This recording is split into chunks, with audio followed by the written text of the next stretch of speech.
반갑습니다. 7월 24일 금요일 큐티 스케치 시간입니다. 오늘 본문은 로마서 2장 12절부터 16절까지의 말씀입니다. 오늘 본문은 이렇게 시작합니다. 무릇 율법 없이 범죄한 자는 또한 율법 없이 망하고 무릇 율법이 있고 범죄한 자는 율법으로 말미암아 심판을 받으리라. 우리 이제 기독교의 그 믿음은 오직 예수를 믿음으로 말미암아 구원을 받는다. 오직 믿음으로 받는 것이지 행위로 받는 것이 아니다. 어, 예수를 통해야 되고 예수를 알아야 되고 예수를 믿어야 된다. 예수를 믿음으로 구원을 얻지 우리의 어떤 행위로 구원을 얻는 것이 아니다. 라는 것이 우리가 믿는 기독교의 진리고 그것이 성경이 이야기하고 있는 것이며 사도 바울이 강조하고 있는 내용입니다. 그래서 우리가 반드시 기억해야 돼요. 구원은 오직 믿음으로 받는 것이다. 예. 예수님을 믿는 그 예수님이 어떤 일을 하셨으며 그분은 어떤 분이신지를 그래서 제대로 알아야 돼요. 자, 그 기준을 우리가 가지고 본문을 우리가 읽죠. 근데 본문을 또 읽으니까 율법 없이 범죄한 자는 율법 없이 망하고 무릇 율법이 있고 범죄한 자는 율법으로 말미암아 심판을 받는다. 이게 뭔가 이런 생각이 들 수 있죠. 그리고 13절에는 하나님 앞에서는 율법을 듣는 자가 의인이 아니요 오직 율법을 행하는 자라야 의롭다 하심을 얻으리니 이 말을 다른 말로 하면 율법을 행하는 자여야 의롭다 하심을 받는다. 구원을 얻는다는 말이에요. 율법을 행해야 구원을 얻는다 이런 이야기를 합니다. 그러니까 우리가 좀 헷갈리게 되어 있어요.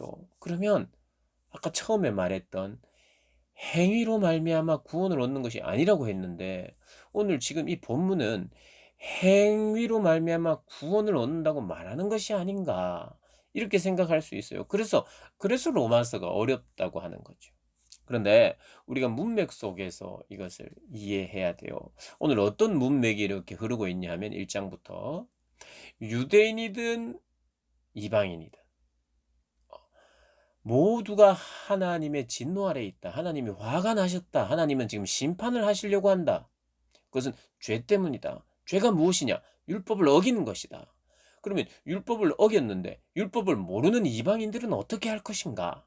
이런 문제가 이제 우리의 궁금증이죠. 그래서 그 궁금증을 안 사도 바울은 그것을 이야기해 주고 있어요.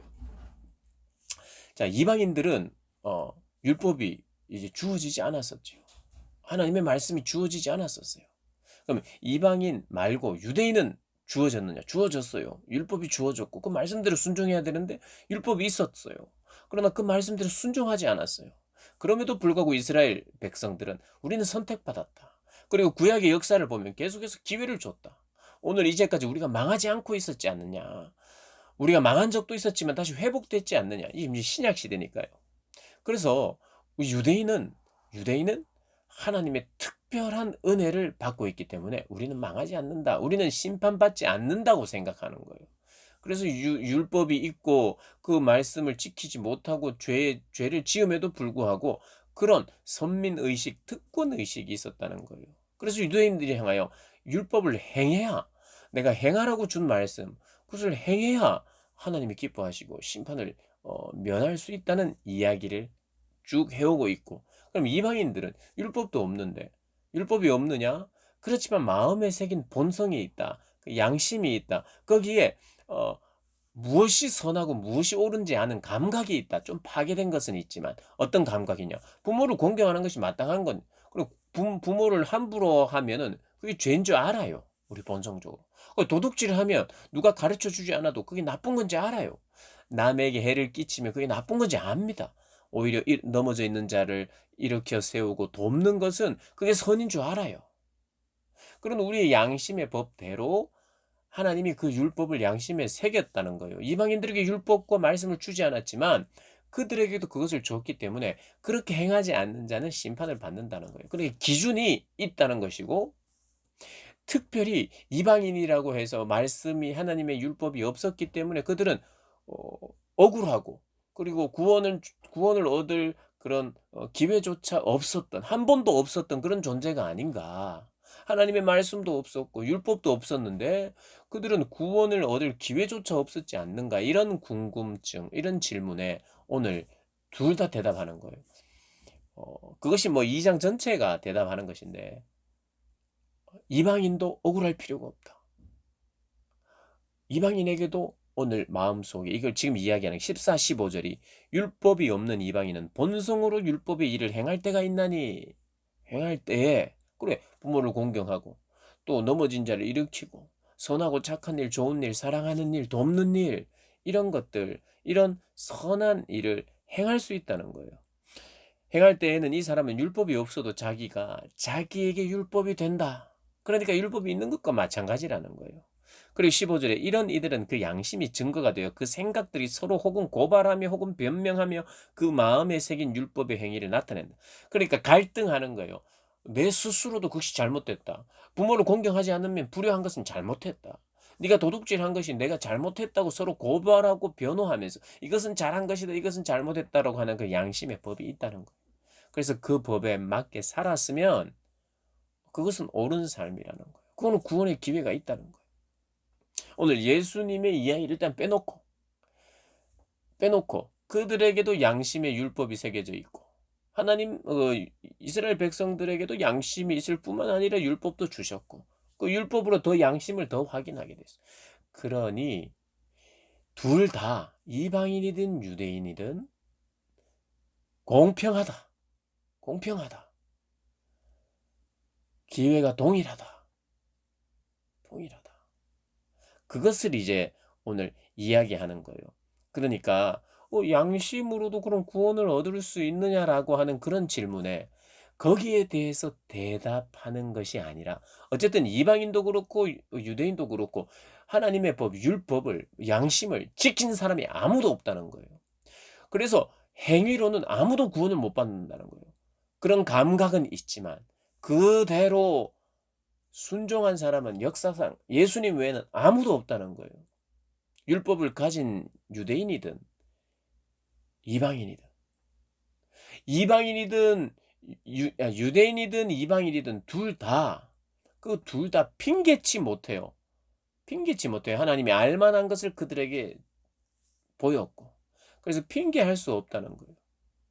하나님의 그리고 동시에 죄를 가진 우리는 또 우리가 나중에 나오지만은 우리 안에 있는 죄성과 원죄는 그걸 가지고 있는 인간은 율법의 요구를 다 순종할 수 없어요. 그래서 누구나 죄인이라는 거예요. 그래서 하나님이 진노 아래 있고 그리고 그것을 인정하지 않고 하나님을 떠나고 이 우상 숭배하고 또 순리대로 쓰지 않고 영리로 바꾸어 쓰는 것 동성애와 우상 숭배를 하면서 하나님을 떠나고 오히려 하나님을 떠난 사람들에게 너희들이 하는 것이 맞다 틀리는 게 아니다라고 죄를 부추기고 있는 이 상황에 대해서 진노 아래 있고 심판은 너희들은 반드시 받아야 된다는 걸 이야기해 오는 중에 율법이 있는데도 불구하고 율법을 행하지 않기 때문에 너희들은 핑계하지 못한다. 너희들은 의로운 심판을 받아야 된다. 그 이야기를 쭉 해오는 거예요. 그래서 15절은 어찌되었든 14, 15절은 양심으로도 구원을 얻을 수 있느냐에 대한 답변이 아니라 이방인도 억울하지 않다. 그걸 강조하는 것이고 그리고 이방인도 억울하지 않고 그리고 이방인도 그 양심의 법을 따라 살지 못했다. 죄인이다. 진노 아래에 있다는 것을 지금 강조하고 있고 그 다음 이제 13절에 율법을 행하는 자라야 의롭다. 그러면 율법을 행하면 구원을 받을 수 있는 건가?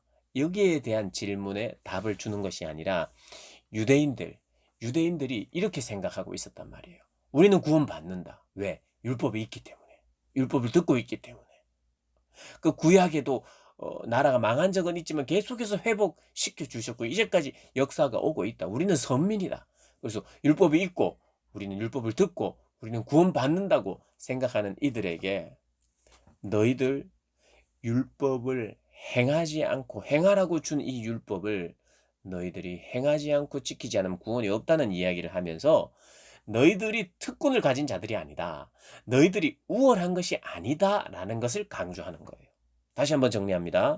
13절에 율법을 행해야 의롭다. 율법을 행해야 구원을 받는다는 것은 행위로 이제 구원, 즉 행위 구원이 가능한가? 그러면 행위로 구원을 얻는가에 대해서를 거기에 대한 이야기를 한 것이 아니라 유대인들 너희들 우월하지 않아. 율법을 가진다고 그게 중요한 것이 아니라 율법을 행하고 지키고 하나님의 백성답게 사는 것이 필요한 것이지. 너희들에겐 특권 의식이 잘못됐어. 너희들은 우월한 백성이나 우월한 민족이 아니야를 강조한 것이고. 무슨 말인지 알겠죠? 행위로 구원받을 수 있다 이 말이 아니라 행위로 반드시 지켜야 너희들 구원받을 수 있다는 교리를 지금 이야기하는 게 아니라는 거예요. 아시겠죠? 그리고 15절은 13절, 14절, 15절은 그럼 믿지 않고 이방인들도 그러면 예수님을 아예 몰랐던 사람들도 양심으로 구원을 받을 수 있느냐? 그것을 강조하는 것이 아니라 양심으로 자기가 받을 수 없어요. 양심으로 받을 수 없어요. 양심으로 받을 수 없지만 앞에서 이야기한 것처럼 하나님을 알만한 것을 하나님 다 드러내놨기 때문에 핑계할 수 없다 그래요. 하나님은 어떠한 방식으로 하나님의 구원의 방법을 계시할 수 있는 거겠죠. 그러면 그들은 핑계할 수 없다는 거예요. 그리고 이방인들은 억울할 필요도 없고 핑계할 수도 없고 너희도 죄인이다. 그거를 강조하는 거예요.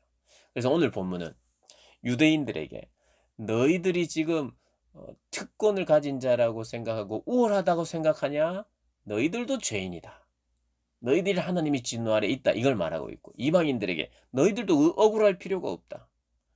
너희들 뭐 율법이 없고 몰랐다. 이럴 필요가 없다. 이럴 수 없다. 핑계치 못한다. 너희들 억울할 필요 없이 너희도 죄인이다. 요거를 강조하는 것이에요. 그것을 여러분 오늘의 묵상은 이것을 내가 한번 깊이 새겨보고 그렇구나. 나는 죄인이구나. 하나님이 진노 아래에 있구나. 진노 아래에 있는데 어떻게 구원을 받았는지. 주님 예수 그리스도로 말미암음이죠. 이제 예수 그리스도에 대한 이야기들 이제 계속해서 나올 건데 오늘은 이 본문을 이해함에 있어서 1장과 2장을 이해함에 있어서 중요한 질문. 그냥 양심으로도 구원을 받을 수 있느냐? 그걸 말하는 게 아니고 행위로 구원을 얻어야 되는구나. 이걸 말하는 게 아니라는 거. 그것만 알아도 오늘 큰 묵상입니다. 오늘 그래서 1장, 2장 다시 한번 읽어보시고 혹시 어려운 거 있으면 잘 이해가 안 되는 거 있으면 저에게 물어보십시오. 오늘 하루도 승리하시고 평안하시기를 주님의 이름으로 축복합니다.